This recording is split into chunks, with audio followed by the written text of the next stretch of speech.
So welcome to our family kitchen, everybody, and to this next piece of our worship, believe it or not.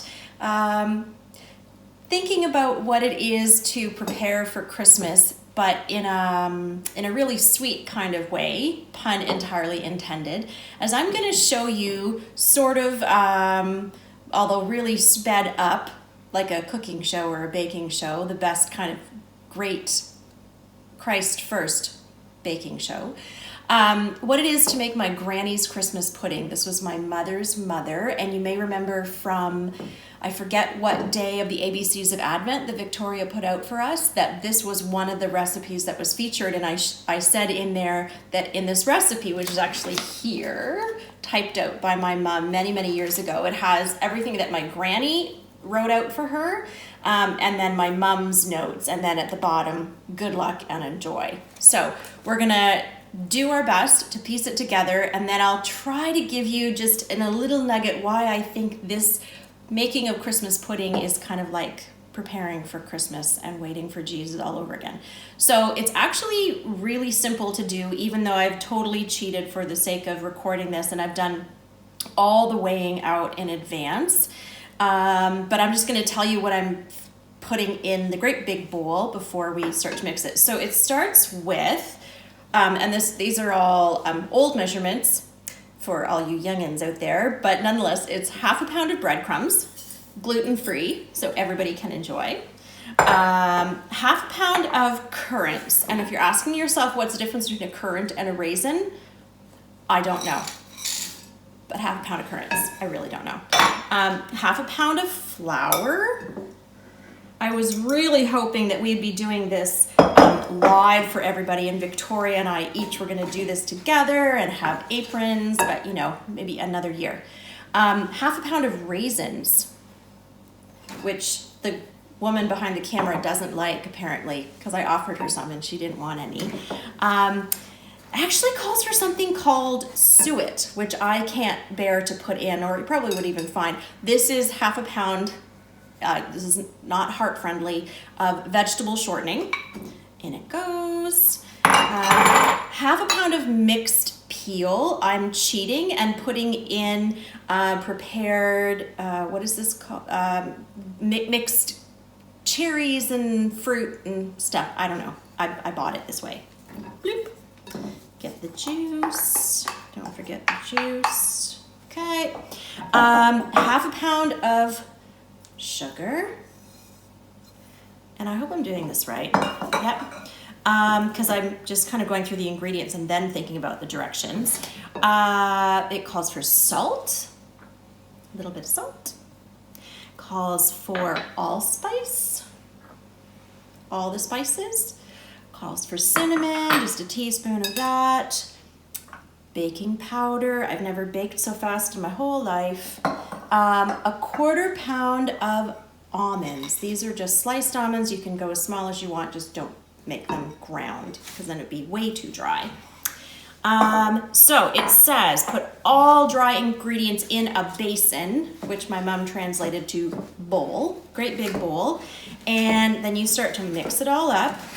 And then you want to add in a few more things. Oh, goodness. Shortening is not easy to mix. Okay, away we go. We'll set that down for a second. It calls for lemons, but thankfully my mom let me know a long time ago that you can just substitute the lemon juice. It's more than okay, because would you believe the grocery store did not have fresh lemons. I don't know what that was about, but I wasn't going to another store. So after we add in all the dry ingredients, put that in. And then you're gonna take 4 eggs. Oh, here's a test. Breaking eggs and hope live and hoping I don't drop any shell in there. Takes 1, 2. I wonder if Greg is watching my technique. He could give me some tips on cracking an egg faster or even with one hand. Okay, do that. It just says a little milk. What is a little milk? Nobody really knows. So, I don't know. Okay, mix together.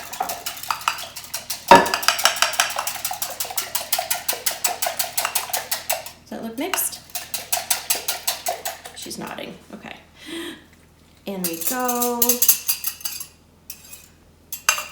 Oh, I forgot the apples. Peeled, chopped, cored apples. Done. Okay. Now, mix well, and then it says add brandy. Well, we don't actually have brandy in our house, and I know it'd be easy enough for me to go and get, but if I added brandy, then not everybody would be able to eat this because some people don't have alcohol or they can't have alcohol, so we'll make sure that this is good for everybody to eat. And I'm still mixing. While I mix, Abby, how about you ask me the million-dollar question? And that is, why do you think making Christmas pudding is just like waiting for Christmas itself? Why is making Christmas pudding like waiting for Christmas? Well, I'm so glad you asked, Abby, because that is an excellent question. And I think it's really as simple as this. I think God gives us all kinds of gifts in our lives. Mostly, every day, it's the humans around us. It's the community, it's the church family. And just like all these bowls of ingredients that we had, some of which we understand, and some of which we don't, some we like, and some not so much, harder to get along with, or maybe we just not sure what to do with them. You know, people can be like that too, but God invites us to put it all together and see how it works out. And you never know what's going to happen when ingredients like people come together with love and with hope and peace and joy, with time and patience for one another, just like the great patience God gives to us every day, and beautiful, sweet things can develop.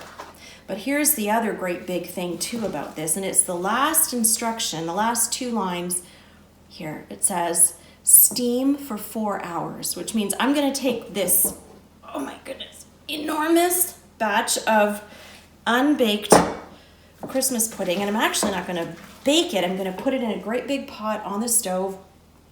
I'm going to wrap it up in a combination of parchment paper and then eventually some foil, and it's a whole big thing.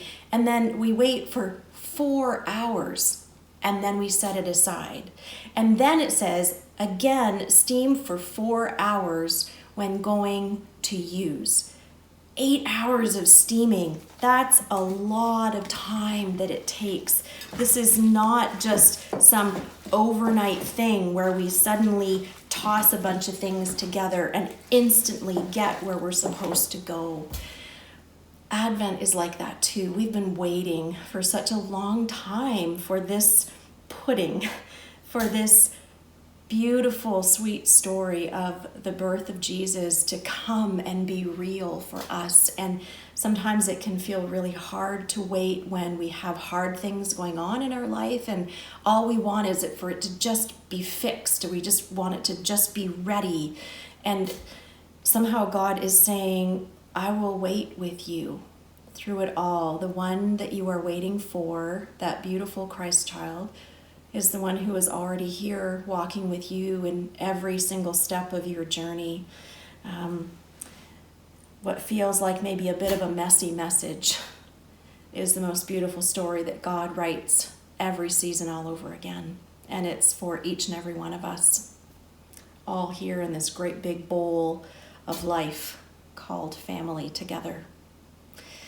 So, I'm not quite sure how this is going to turn out yet, but I'll let you know, and I'd be happy to share a piece if we all think it turns out pretty edible. But I'm just so thankful that you could be here with me, that we can share and celebrate this Christmas message all together in all the many ways that God gives us to connect and reconnect, hear the story, know that the story is for us, and then go and share the story. Thanks for coming to our home. I'll see you again soon.